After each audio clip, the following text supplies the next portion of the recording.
Hi guys, it's Jane. Welcome back to the Crafting Bookworm. Today, it's time for a review.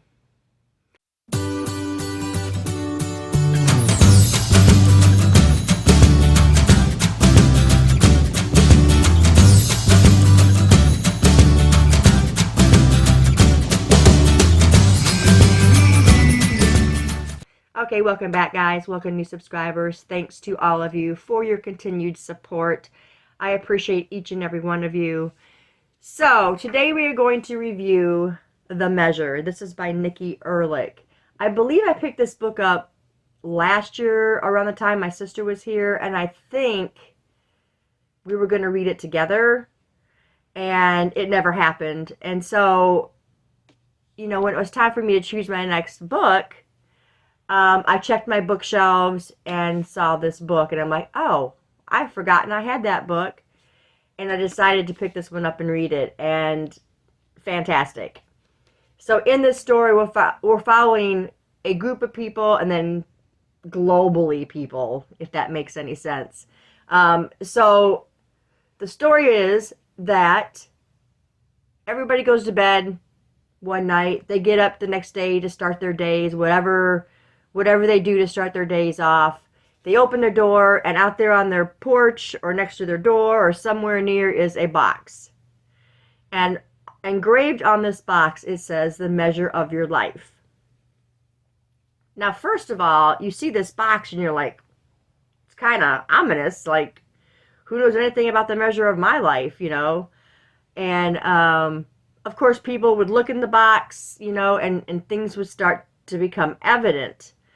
Inside the box, you have short strings, different lengths, and you have long strings, different lengths. And what these strings apparently do is measure a person's life. I wanted to believe that it wasn't, death dates or that kind of stuff. I wanted it to be more like, what have you done in your life that has been touched other people or has been worth an award or something like that. But no, it did measure their lifespan. So these strings would tell them when they were going to die. That's the premise of the story. So we're going through this group of people. It's like a specific amount of people. It's not like it's the main characters of the story.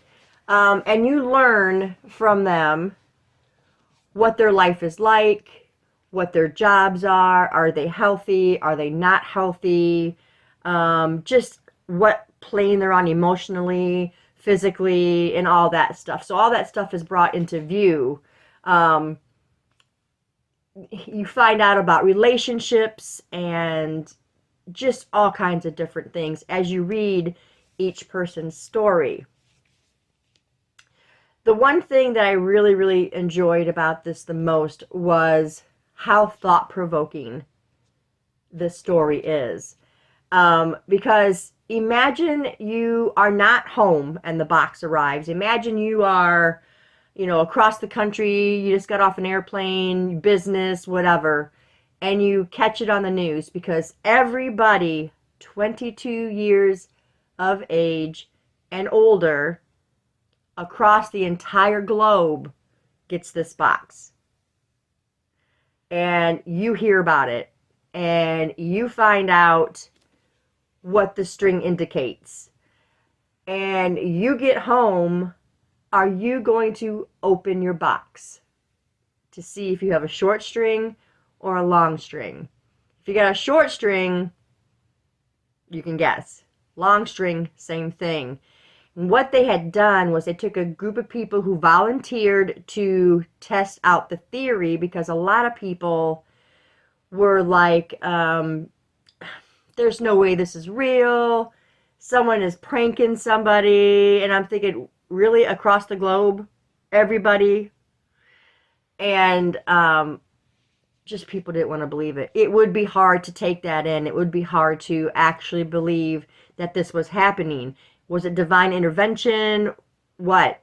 So very thought-provoking. But imagine, you get home. What are you going to do? Are you going to open the box? You know, are you going to just get rid of it? And people were doing all kinds of things. I would like to say, if it were me, I would not open the box. Um, in a perfect world, I would like to think that. But I can't say that because I don't really know what I would do in a situation like that. Um, Other things that come into view are, you know, people that are in a relationship, okay, and say marriage, okay, and this one has a long string, but the partner has a short string. Like, literally, people, and I can see this happen in the real world, will walk away from it because they don't want to deal with having to deal with a spouse dying. So they're just like, hey, I can't do this.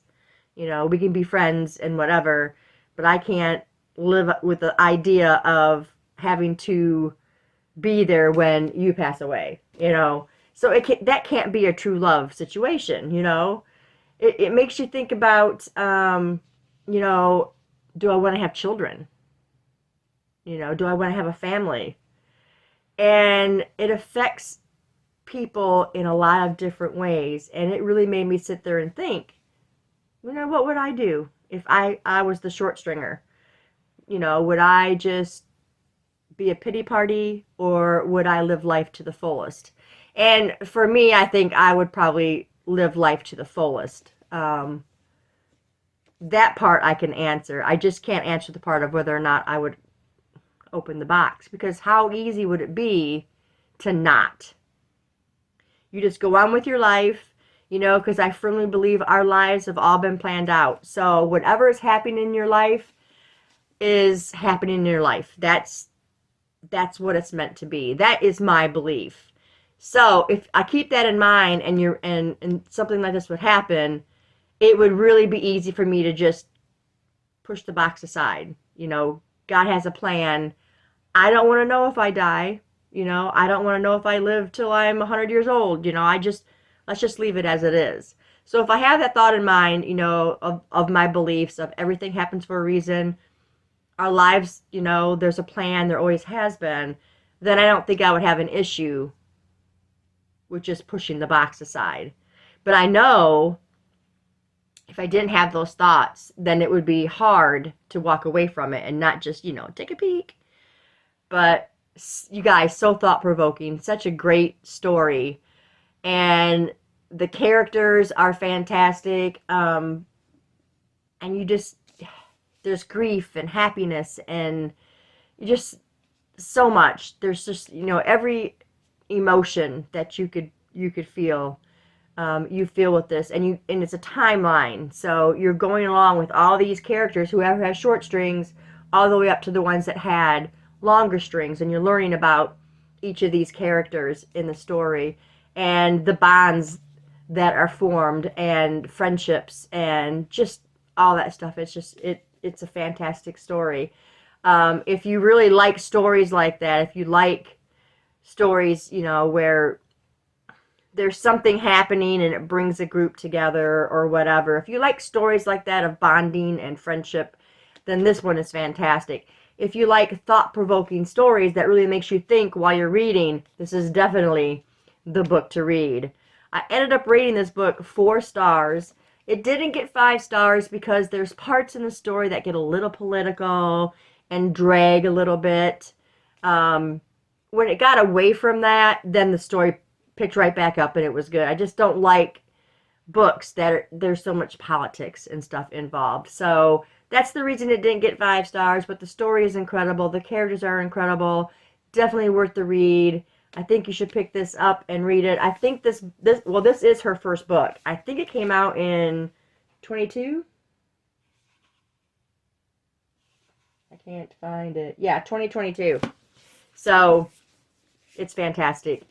Pick it up, you guys. If you have read this book, let me know what your thoughts were on this book down in the comments below, because I'd really like to know if you guys that have read it were thinking things as well. If you thought this was as thought-provoking as I thought it was. But yeah, if you've read it, comment below. Let me know what your thoughts were. But that's all I have for you guys today. Thanks for staying tuned, and I'll see you in the next video. Bye.